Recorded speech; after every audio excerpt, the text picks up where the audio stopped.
বর্তমান সময়ে গাড়ি চালাতে যে পরিমাণে একটা প্যারা খাইতে হইতেছে সেটা তো আপনারা সবাই জানেন। ড্রাইভিং লাইসেন্স ছাড়া গাড়ি চালানো যায় না। আর আপনারা জানেন যে আমি মাঝে মাঝে একটু আমার গোপ্রোটা নিয়ে বের হই। তো গোপ্রোটা নিয়ে বের হইতে গেলে অনেক সময় অনেকজনই বিভিন্ন সময়ে অনেক প্রবলেম ফেস করতে হয়। আর যেহেতু আমার কাছে ড্রাইভিং লাইসেন্স নাই, সেক্ষেত্রে ড্রাইভিং লাইসেন্স ছাড়া এমনিতে তো গোপ্রো ইউজ করতেছি। অনেকেই অনেক জায়গায় জিজ্ঞাসা করে, ভাই এটা কি এত প্রবলেম, বুঝতে পারতেছে না, অনেকে দেখে নাই, কয়জনে বা গোপ্রো নিয়ে ঘুরে, এটা একটা বিষয়। আর যেহেতু অনেকে চিনে না, তো সেক্ষেত্রে যদি আমার কাছে বাইকের ড্রাইভিং লাইসেন্স, আমার ড্রাইভিং লাইসেন্স না থাকে, বাইকের পেপারস না থাকে, তো ধরেন যে অনেক সময় অনেক প্রবলেম ফেস করতে হয়। কারণ আমি ভিডিও করতেছি, আমার নিজেরই কাগজপত্র ঠিক না, আর আমি কিসের ভিডিও করতেছি, অনেক সময় অনেক ধরনের কথা আসে।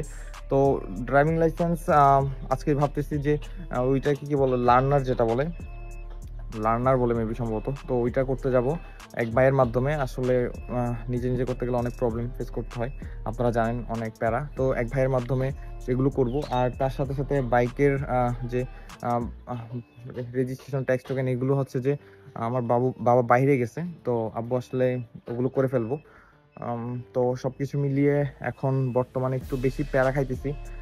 আর এর আগে করার ইচ্ছে ছিল, বাট তখন আমার ভোটার আইডি কার্ড ছিল না। ভোটার আইডি কার্ডটা আসছে আজকে প্রায় 3 মাস পর। ভোটার আইডি কার্ড করতে গিয়েও অনেক বেশি প্রবলেম ফেস করতে হয়েছে। পেপার্স টেপার্স এগুলো নিয়ে প্রায় কতবার যে যাইতে হয়েছে ঠিক নাই। তো যাই হোক, ওগুলো না যাই। মেন কথা হচ্ছে এখন ভোটার আইডি কার্ড আসছে, এখন কি করা যায় সেটা হচ্ছে মেন বিষয়। এখন পেপার্সের জন্য এক ভাই আছে, তো সেখানে যাব। তো ভাবলাম আজকে আপনাদের মাঝে শেয়ার করি। মাত্র বাসা থেকে বের হইলাম, ঘুম থেকে উঠছি ভাই, এখন এখন বাজতেছে প্রায় 12:30, লেট হয়ে গেছে। আমি বুঝি না, রাতে ঘুমাতে চাই তাড়াতাড়ি, ঘুমাইতে পারি না, সকালে উঠতে চাই তাড়াতাড়ি, উঠতে পারি না, সব লেট, ঘুমাইতেও লেট, উঠতেও লেট। তো ভাইও মেসেজ দিচ্ছে তাড়াতাড়ি আসার জন্য। একদম কথা হবে ওখানে গিয়ে। Bye bye.